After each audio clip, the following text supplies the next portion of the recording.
Om Tat Sat.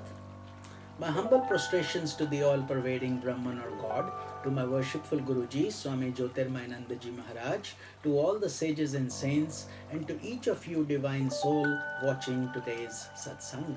So today we will be covering Sutra number 33 from the Raja Yoga Sutras of Patanjali Maharaj, and we are on Kaivalya Pad.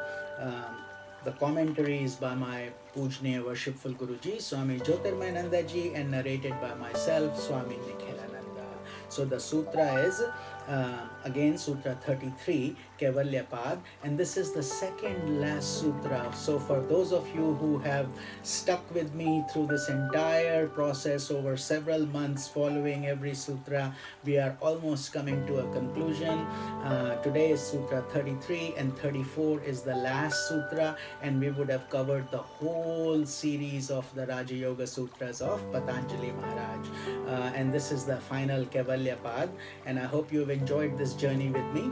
So tomorrow we will complete this, and we will start a brand new series on Narada Bhakti Sutras, and I hope we will enjoy that as much as we did this, because this was more of tapasya, yogi, intellectual tapasya and meditation focused, and Narada Bhakti Sutra is more devotion focused, more humility, giving ourselves to God and becoming humble. Both are needed on this path. We cannot become arrogant and egotistical.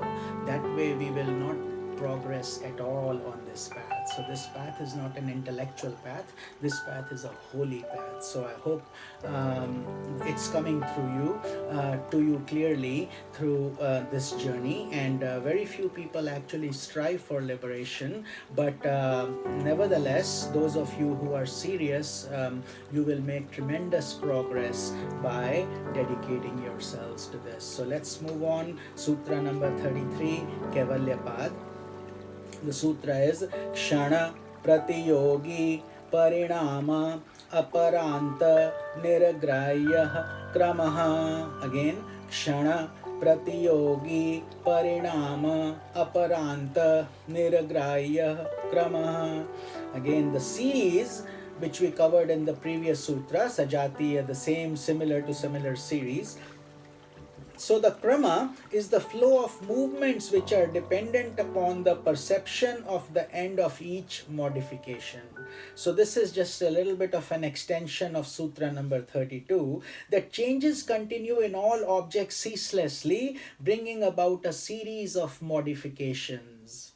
Just like we are also changing constantly, our bodies are changing, but it's not so easily visible because it's such a slow process. But if we look at our pictures 10 years ago versus today, we can tell how we have aged or how we have changed over time. So the same thing's happening with these modifications. These modifications are perceived by a person in the terms of a series of moments. Every modification is a result of many changes, and therefore is an end of a process, which is called a krama.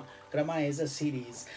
This refers to a succession of modifications which are perceived in terms of succession of moments. Perception of krama and the vrittis of chitta are coexistent.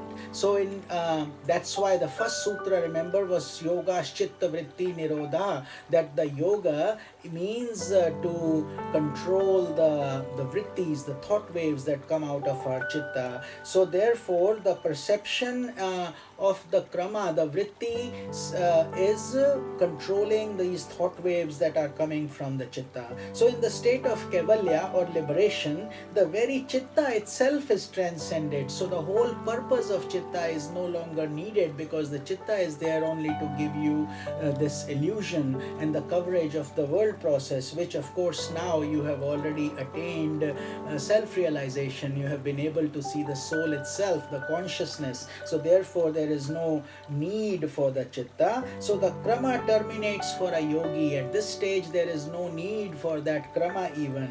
So he goes beyond all changes that occur through time and space. So at that stage the yogi has even transcended time and space. That is the further essence of this sutra. This is Swami Nikhilananda. Om Tat Sat.